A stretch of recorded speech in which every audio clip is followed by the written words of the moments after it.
नेपाल में हिंसा के बाद अब अंतरिम सरकार बनाने की चुनौती है। सेना ने सभी पार्टियों से उनकी राय भी मांग ली है। आंदोलनकारियों के बीच अंतरिम पीएम के लिए किसी एक नाम पर सहमति अब नहीं बन पा रही है और ऐसे में प्रदर्शनकारियों के एक गुट का कहना है कि सुशीला कार्की को यहां पर बनाना जाना चाहिए क्योंकि भारत के नजदीकी है और उनका समर्थन नहीं करेंगे। कुछ गुट ये भी कह रहे हैं। अंतरिम सरकार को लेकर चल रही वार्ता का आखिर क्या रास्ता निकलेगा, इस पर सभी की निगाहें टिकी हुई हैं। नेपाल के काठमांडू में हिंसा के बाद अब हालात कंट्रोल में हैं, लेकिन अब सत्ता का संघर्ष शुरू हो गया है। नेपाल में अंतरिम सरकार बनाने की कोशिशें तेज हो गई हैं। आर्मी हेडक्वार्टर में इसे लेकर जेएनजी और अफसरों के बीच दूसरे दौर की बातचीत हुई। इससे पहले बुधवार को भी पहले दौर की बातचीत में कोई नतीजा नहीं निकला था। सेना ने सभी पार्टी और नेताओं से राय मांगी है। नेपाल के लाइटमैन कहे जाने वाले कुलमान घिसिंग पीएम की रेस में आगे चल रहे हैं। वहीं सुशीला कार्की के नाम पर फिलहाल सहमति नहीं बन सकी है। अंतिम फैसला होना अभी बाकी है। नेपाल में हिंसा के बाद अब हालात काबू में है, लेकिन अंतरिम सरकार को लेकर हलचल तेज हो गई है। मंथन और एक्शन का भी दौर यहां पर लगातार जारी है। नेपाल की एक एक अपडेट लगातार हम आपको दिखा रहे हैं और इसके साथ साथ आपको समझाने की कोशिश कर रहे हैं कि आखिर नेपाल में इस वक्त मौजूदा हालात क्या है और कैसे यहां पर जनता इस वक्त परेशान है। जेएनजी ने यहां पर अपने नेता की जो बिसात है उसको बिछा दी है और ऐसे में 2 दिन तक सुलगे काठमांडू की कुर्सी पर कौन बैठेगा, ये सबसे बड़ा सवाल है। नेपाल में हिंसा भले ही थम गया हो, लेकिन अब नेपाल में सबकी निगाहें सेना पर टिकी हैं। नेपाल में हिंसक प्रदर्शन के बाद राष्ट्रपति रामचंद्र पौडेल ने भी अपने पद से इस्तीफा दे दिया था।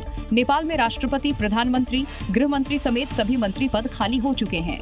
राष्ट्रपति किसी भी तरह का कोई फैसला नहीं ले पा रहे। एक तरह से सेना ने उनके हाथ बांध रखे हैं। साल 2023 में रामचंद्र राष्ट्रपति बने थे।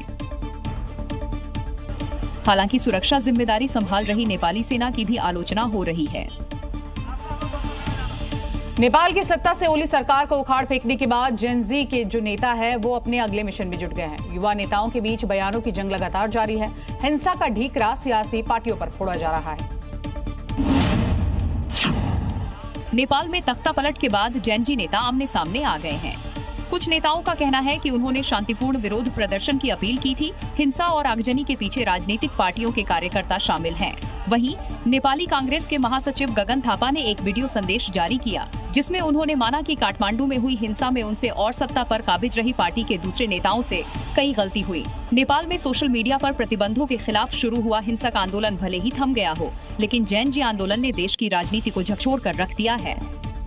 और देखिए, नेपाल में तख्ता पलट के बाद नए नए सियासी समीकरण बनते दिखाई दे रहे हैं। सुशील कार्की के समर्थन में जेएनजी का एक धड़ा है, लेकिन वहीं दूसरी तरफ कई युवा नेता चुनाव के जरिए ही नई सरकार चुनने की बात कहते नजर आए। हिंसक प्रदर्शन के बाद नेपाल में तख्ता पलट के 2 दिन बीत चुके हैं, लेकिन अंतरिम सरकार के मुखिया के नाम पर सहमति नहीं बन सकी है। नेपाल में हालात हर पल बदल रहे हैं। नेपाल में नए पीएम के चुनाव को लेकर जेएनजी के नेता जुनल गदल ने कहा कि देश के संरक्षक के रूप में सुशीला कार्की को चुना जाना चाहिए। वहीं जेएनजी लीडर अनिल बनिया के मुताबिक उन्होंने ये आंदोलन बुजुर्ग नेताओं से तंग आकर किया था। हम संविधान बदलने की कोशिश नहीं कर रहे, बल्कि उसमें जरूरी बदलाव करने की कोशिश कर रहे हैं। 6 महीने के अंदर हम चुनाव लड़ेंगे। आंदोलनकारियों ने पहले पूर्व चीफ जस्टिस सुशीला कार्की का नाम आगे किया था, लेकिन फिर उनके नाम पर अंदरूनी विरोध होने लगा, जिसके बाद अब कुलमान घिसिंग के नाम को आगे किया गया है। और देखिए, प्रधानमंत्री केपी ओली शर्मा के पद से इस्तीफा देने के बाद नेपाल अभी सेना के कमांड में है, लेकिन अंतरिम सरकार को लेकर सुगबुगाहट यहां और भी ज्यादा तेज हो गई है और इसे लेकर कई नामों की चर्चा है, लेकिन सबसे आगे बालन शाह और सुशीला कार्की दिख रहे हैं। जेएनजी ने बुधवार को वर्चुअल मीटिंग की, जिसमें पूर्व चीफ जस्टिस सुशीला कार्की का समर्थन किया गया है। हालांकि कुछ प्रदर्शनकारियों ने विरोध किया, लेकिन बाद में वो भी समर्थन में आ गए। खुद बालन शाह ने सुशीला कार्की का समर्थन करते हुए जल्द ही नेपाल को अंतरिम सरकार मिलने की बात कही है। ऐसे में लग रहा है सुशीला कार्की ही अंतरिम पीएम बनेंगी। Zee News।